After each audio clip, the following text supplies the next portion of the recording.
আসসালামু আলাইকুম এভরিওয়ান। মায়ের বাদন গল্পের তৃতীয় পার্ট। তো চলো বেশি কথা না কইয়া গল্প শুরু করা যাক। আমি কোলবালিশের সাথে বাসর না করে আমার সদ্য বিয়ে করা বউয়ের সাথে পালিয়ে যাওয়ার সিদ্ধান্ত নিলাম।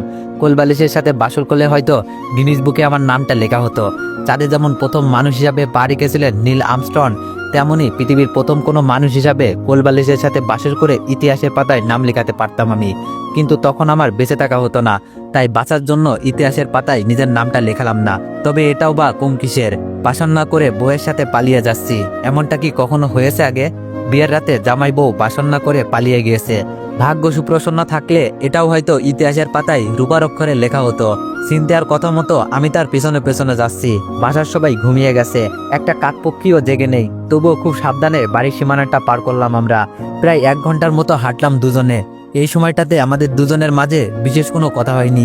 নিরাপদ একটা জায়গায় এসে সিনথিয়ার প্রথম যে কথাটা বলল সেটা হলো, আপনি চাইলে চলে যেতে পারেন এখন। আপনি আমার জন্য বিপদে পড়েছিলেন, আবার আমি আপনাকে বিপদ থেকে উদ্ধার করলাম হিসাব বরাবর। সিনথিয়ার কথাটা কেন জানি আমার ভালো লাগলো না। এভাবে কেউ কাউকে চলে যেতে বলতে পারে? আর তাছাড়া সে তো আমার বিয়ে করা বউ, হোক না সেটা পরিস্থিতির শিকার, তবুও তো আমরা দুইজন এখন স্বামী স্ত্রী। আমার তার উপর খুব করে জোর কাটাতে ইচ্ছে করলো, কিন্তু কেন এক অদৃশ্য বাঁধনের কারণে সেটা পারলাম না। আমি খুব নরম হয়ে সরল গলায় বললাম, এত রাতে আপনি এই জনমানব শূন্য স্থানে ভয় পাবেন না? আর বলা তো যায় না কখন কে এসে ঝাঁপিয়ে পড়ে। দেশের অবস্থা তো জানেনই, যেই হারে ধর্ষণ হচ্ছে, তার উপর আবার আপনি অনেক সুন্দরী। আপনার উপর থেকে নজর সরানো অনেক টাফ। তাই বলছিলাম আরেকবার ভেবে দেখেন, সত্যি কি আমি চলে যাব নাকি আপনার সাথে থেকে যাব? আমার কথাটা শুনে সিনথিয়া আগে স্বাভাবিক অবস্থা থেকে কিছুটা হলেও ভয় পেল। তাই আমাকে বলল, আচ্ছা ঠিক আছে, তবে সকাল হলেই আমাদের দুজনের রাস্তা আলাদা হয়ে যাবে, মনে থাকে জানো। আমি তার কথা শুনে হ্যাঁ না কিছুই বললাম না, শুধু মাথাটা নাড়ালাম। সারা রাত চিন্তার সাথে কাটালাম আমি, অনেক কথা বললাম তার সাথে। আমার অতীতের বেদনাদায়ক দিনগুলোর কথা তাকে শোনালাম। তবে সে এক মুহূর্তের জন্য আমার জন্য মন খারাপ করলো না, বরং সে তার বয়ফ্রেন্ডকে নিয়ে চিন্তায় পড়ে গেল। কারণ সারা রাত ফোনের পর ফোন দিয়েও তার কোনো খোঁজ পাওয়া গেল না। আজ 2 দিন হলো তার ফোন বন্ধ। সকালে যখন তাকে আমি বললাম, তাহলে কি এখন আমি চলে যাব? যেহেতু এখন আর আমাকে আপনার প্রয়োজন নেই, আমি থেকেই বা কি করব? তখন সে রাগী কণ্ঠে বলল, চলে যাবেন মানে? আমি কি চলে যেতে বলেছি আপনাকে? আপনি আমার সাথে ততদিন থাকবেন যতদিন না আমি আমার বয়ফ্রেন্ডকে খুঁজে পাচ্ছি। তখন আমি রাগে চোখে তার দিকে তাকিয়ে বললাম, মানেটা কি? সবকিছু আপনার ইচ্ছেতেই হবে নাকি? আপনি নিজের বাঁচানোর জন্য আমাকে বিয়ে করলেন, অথচ আপনি চাইলেই আপনার বাবার পছন্দ করা ছেলেটাকে বিয়ে করতে পারতেন। তাহলে আর আমাকে এত ঝামেলায় পড়তে হতো না। এখন আবার বলছেন আপনার কথা শুনতে হবে, মগের মূল্যক নাকি? তখন সিনথিয়া বলল, হ্যাঁ আমার কথা শুনতে হবে, কারণ আমি আপনার বিয়ে করা বউ। আর বউয়ের কথা জামাই শুনবে না তো কে শুনবে? বয়ফ্রেন্ডের সাথে দেখা করব, আপনাকে ডিভোর্স দিব, তারপর আপনার যেখানে ইচ্ছা চলে যাবেন, আমি কিছুই বলবো না। তবে যতদিন আপনি আমার বিয়ে করা স্বামী, ততদিন আমার সাথে থেকে আমার বয়ফ্রেন্ডকে খুঁজে বের করতে সাহায্য করতে হবে। এই সময়েও যে মেয়েটা মজা করবে আমি কখনো ভাবিনি। অবশ্য প্রথমবার কথা বলে বুঝেছিলাম মেয়েটা সিরিয়াস মুডে মজা করতে ভালোবাসে, তাই হয়তো এমন করছে। আমিও মজা করে বললাম, ওরে আমার সোনা বউটারে, এতই যদি জামাই জামাই বলেন তাহলে নিজে বাসন না করে কোলবালিশে গিয়ে দিয়েছিলেন কেন? তখন সিনথিয়া হেসে বলল, আমার বয়ফ্রেন্ড আছে। বয়ফ্রেন্ড থাকতে জামাইয়ের সাথে বাসর করাটা কেমন দেখায় না? খুব খারাপ দেখায় এটা। তাই তো আপনাকে কোলবালিশে গিয়ে দিয়েছিলাম, আপনি করেই দেখতে পারতেন। বিয়ে করার আগ পর্যন্ত তো ছেলেরা কোলবালিশের সাথেই বাসর করে। বউ পেয়ে নিজের প্রথম বউ কোলবালিশকে একমাত্র ছেলেরাই ভুলে যেতে পারে। আপনিও তেমন একজন স্বার্থপর জামাই, যে বউ পেয়ে কোলবালিশকে ভুলে যায়। সিনথিয়া প্রথম এইভাবে হাসলো আমার সামনে। তার হাসিটা জানান দিয়ে যাচ্ছে এর থেকে সুন্দর হাসি কারো হতে পারে না। আমি তার হাসিতে মুগ্ধ না হয়ে পারলাম না। তবে হেসে হেসে যে মেয়েটা এত মজা করে কথা বলতে পারে আমার জানা ছিল না। আমিও মজার ছলে বললাম, আর জামাই থাকতে বুঝি বয়ফ্রেন্ডের কাছে চলে যাওয়াটা খুব ভালো দেখায়? আপনি আমাকে বলেন তো, জামাই আগে না বয়ফ্রেন্ড আগে? তখন সিনথিয়া বলল, অবশ্যই বয়ফ্রেন্ড আগে, সেই জন্যই তো জামাই রেখে বয়ফ্রেন্ডের কাছে যাচ্ছি। আমি বললাম, এটা আপনার ভুল ধারণা, জামাইকে বেশি ভালোবাসা উচিত। বয়ফ্রেন্ড তো আর আপন কেউ না, যে কোনো সময় খাঁচা থেকে উড়াল দিতে পারে, কিন্তু জামাই কখনো চাইলেও খাঁচা থেকে উড়াল দিতে পারে না। তখন সে বলল, ওইভাবে আগে না। আমি বললাম, তাহলে কিভাবে? তখন সিনথিয়া বলল, ডিম থেকে যেমন মুরগি হয় ঠিক তেমনই বয়ফ্রেন্ড থেকে জামাই হয়, তাই জামাইয়ের আগে বয়ফ্রেন্ড। এই সিম্পল জিনিসটা বুঝতে পারেন না, আবার নিজেকে জামাই দাবি করেন। আমি মেয়েটার কথা শুনে স্যামসাং ফোনের মতো হ্যাং হয়ে গেলাম। কিছু সময় স্তব্ধ হয়ে দাঁড়িয়ে রইলাম। তখন সকাল 8টা বাজে। অনেকটা সময় পর দুজনের নীরবতা ভেঙে সিনথিয়া বলল, ওর ফোনটা এখনো অফ, কি করি বলেন তো? অনেক ক্ষুধাও লাগছে। ওর কথা শুনে মনে হলো আমারও অনেক ক্ষুধা লাগছে। সেই যে রাতে বাসায় খেয়েছিলাম, তাও তৃপ্তি নিয়ে খেতে পারিনি। তারপর বিয়ে বাড়িতেও খাওয়ার ইচ্ছে ছিল না। ওই রকম বিয়েতে বর কি পেট ভরে খেতে পারে? পারে না, আমিও পারিনি। তাই আমি দুজনের ক্ষুধা নিবারণের জন্য বললাম, চলেন সামনে কোথাও খেয়ে নিই, আমার প্রচন্ড ক্ষুধা পেয়েছে। ফুটপাতের একটা হোটেলে আমরা দুইজন হালকা নাস্তা করলাম, কারণ হোটেলগুলোতে এখনো ভাত হয়ে সারিনি। নাস্তা করতে করতে প্রায় 9টা বেজে গেল। হোটেলে কিছু সময় রেস্ট নিয়ে বাইরে বের হওয়ার পর বুঝলাম ঝাপচা গরম চালিয়েছে। এই ঝাপচা গরমে বেশি সময় রোদের মধ্যে থাকলে ডিম শুদ্ধ হতে পারে, কিন্তু এছাড়া কিছু করারও নেই, কারণ চিনতে এখনো তার বয়ফ্রেন্ডের সাথে যোগাযোগ করতে পারিনি। আমিও কাউকে ফোন দিইনি, কারণ আমার কথা সবাই জেনে গিয়েছে। এখন যদি আবার একটা মেয়েকে আমার সাথে দেখে, তাহলে আমাকে খারাপ না ভাবার কোনো কারণ থাকবে না। তাই কাউকে ফোন করে নিজেকে খারাপ প্রমাণ করতে চাইনি। 10টার দিকে চিনতে আর সহ্য করতে পারল না, মনে হলো ঢুলতে ঢুলতে মাটিতে পড়ে যাবে। বেশি সুন্দরী মেয়েদের এটাই সমস্যা, তারা রোদের মধ্যে বেশিক্ষণ থাকতে পারে না। চিন্তা শুধু আমাকে বলল, আমি আর 10 মিনিট এখানে থাকলে মাথা ঘুরে পড়ে যাব, প্লিজ বিশ্রামের জন্য কিছু একটা করুন। আমি কি করব কিছুই বুঝে আসছিল না। হঠাৎ করেই সামনে একটা আবাসিক হোটেল চোখে পড়লো। আমি চিন্তাকে নিয়ে হোটেলে 24 ঘন্টার জন্য একটা রুম নিলাম। হোটেলের ম্যানেজার আমার দিকে আর চোখে চেয়ে বলল, কোনো কিছু লাগবে বলেন স্যার। মেয়েটা জোস। আমার ইচ্ছে করলো ম্যানেজারকে কষে 2টা চড় দিতে, কিন্তু পারলাম না, কারণ এখানে যারা আসে তারা মেয়ে নিয়ে আসে। কেউ বা নিজের গার্লফ্রেন্ডকে নিয়ে আসে, কেউ বা টাকা দিয়ে মেয়ে ভাড়া করে নিয়ে আসে। তাই ম্যানেজারকে কিছু বলতে পারলাম না। সিনথিয়া আমার দিকে আগুন চোখে তাকিয়ে আছে। ম্যানেজারকে তো মনে হয় পারলে মেরেই ফেলবে। আমি রুমে নিয়ে তাকে বুঝালাম, হোটেল যেমনই হোক না কেন আমরা সেফ থাকলেই তো হলো। আর আপনার অবস্থা দেখে ভয় পেয়ে গিয়েছিলাম, তাই সামনে যেটা পড়েছে সেটাতেই ঢুকে পড়েছি। আমার কথাগুলো পজিটিভভাবেই নিল সিনথিয়া। সে ফ্রেশ হওয়ার জন্য ওয়াশরুমে চলে গেল, আর আমি বিছানায় গা এলিয়ে দিয়ে একটু বিশ্রামের আশায়, কারণ 2 রাত ধরে 1 সেকেন্ডও ঘুমানোর সুযোগ হয়নি। চোখে প্রচন্ড ঘুম, তাই চোখ বুজে ঘুমের ঘরে তলিয়ে গেলাম। ঠিক তখনই ফোনটা বেজে উঠলো। চেয়ে দেখলাম মিলি ফোন করেছে। না চাইতেও ফোনটা ধরলাম। ওপাশ থেকে মিলি বলল, তোমার কি হয়েছে বলো তো? এতবার ফোন দেওয়ার পরও তুমি ফোন ধরো না। তোমার সাথে আমি দেখা করতে চাই। আমি তোমাকে এখন অনেক মিস করি। মনে হয় তোমাকে আমার এখন প্রয়োজন। একবার দেখা করে সবকিছু আগের মতো করতে চাই আমি মিলিকে কিছু বলতে যাব, ঠিক তখনই আমার চোখ আটকে গেল আমার সামনে দাঁড়িয়ে থাকা মেয়েটার দিকে। মনে হচ্ছে স্বর্গ থেকে কোনো পরী ভুল করে জমিনে নেমে এসেছে, এখন আমার সামনে দাঁড়িয়ে আছে। সিনথিয়া সুন্দর জানতাম, তবে এতটা সুন্দর হবে ভাবতে পারিনি।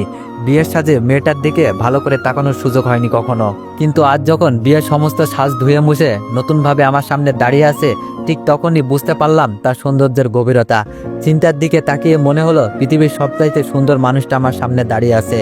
ভেজা চুলে মেয়েটাকে অনেক বেশি হট মনে হচ্ছে।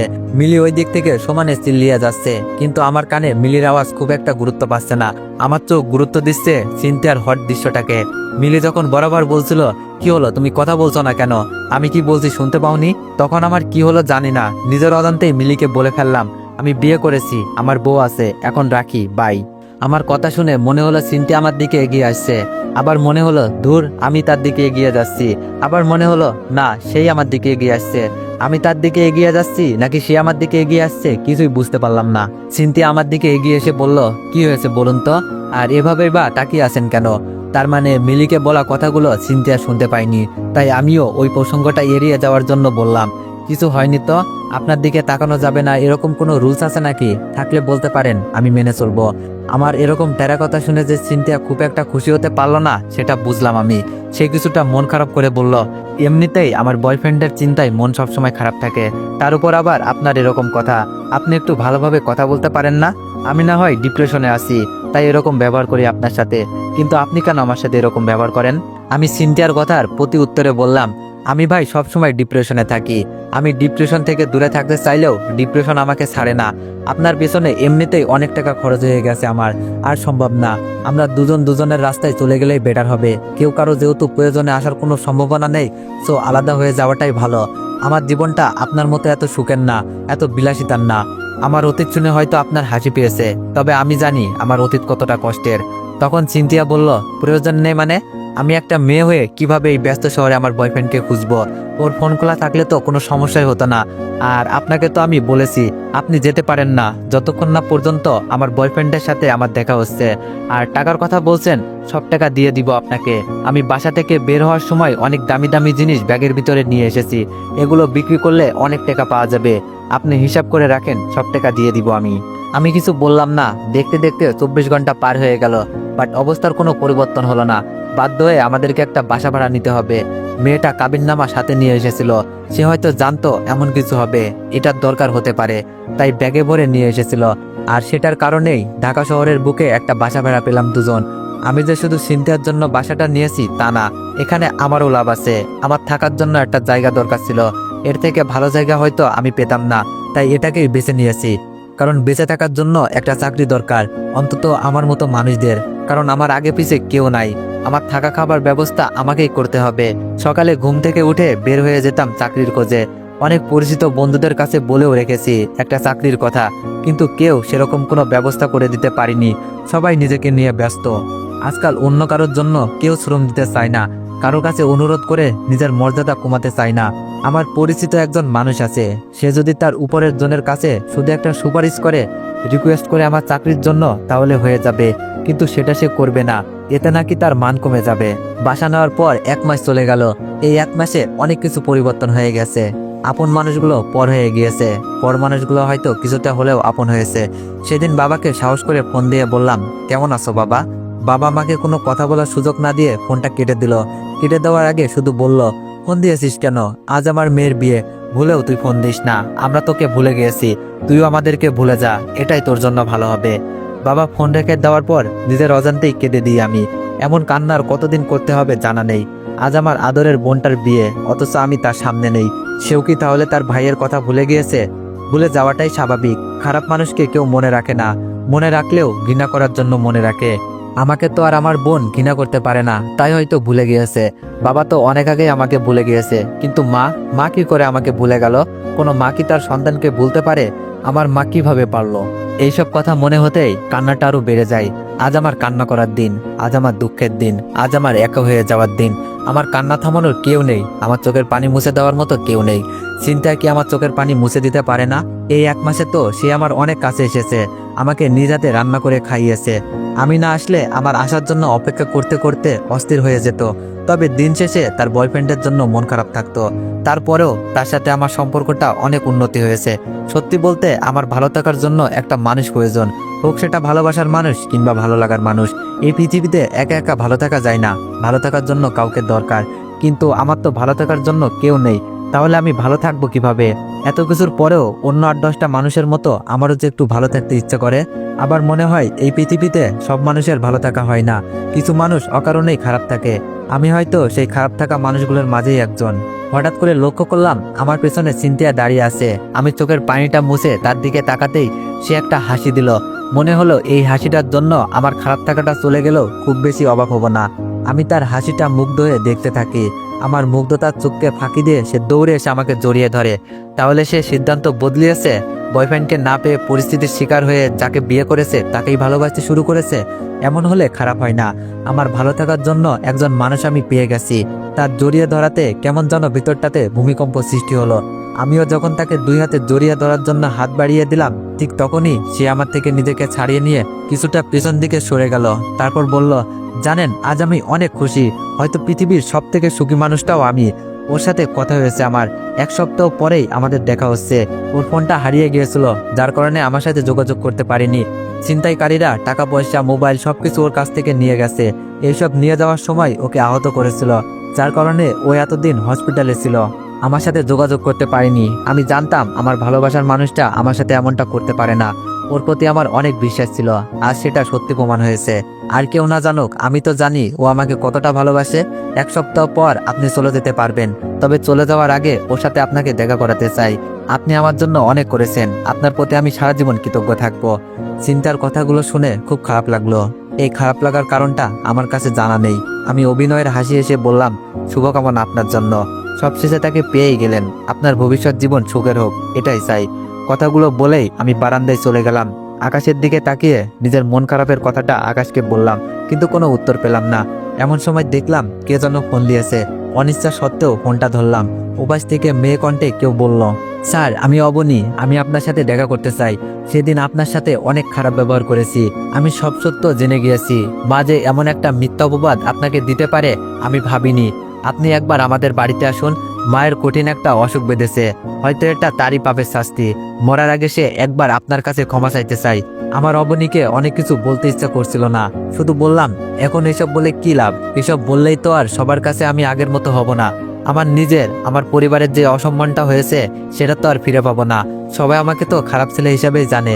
এখন তো আমার নির্দোষ হওয়ার ইচ্ছা নেই। যদি সম্ভব হয় আমার বাবা মাকে সত্যিটা জানিও। পৃথিবীর সবাই আমাকে খারাপ ভাবুক, আমার কিছু যায় আসে না, কিন্তু অন্তত দুইটা মানুষ জানুক আমি এমন কাজ করিনি, এমন কাজ করতে পারি না।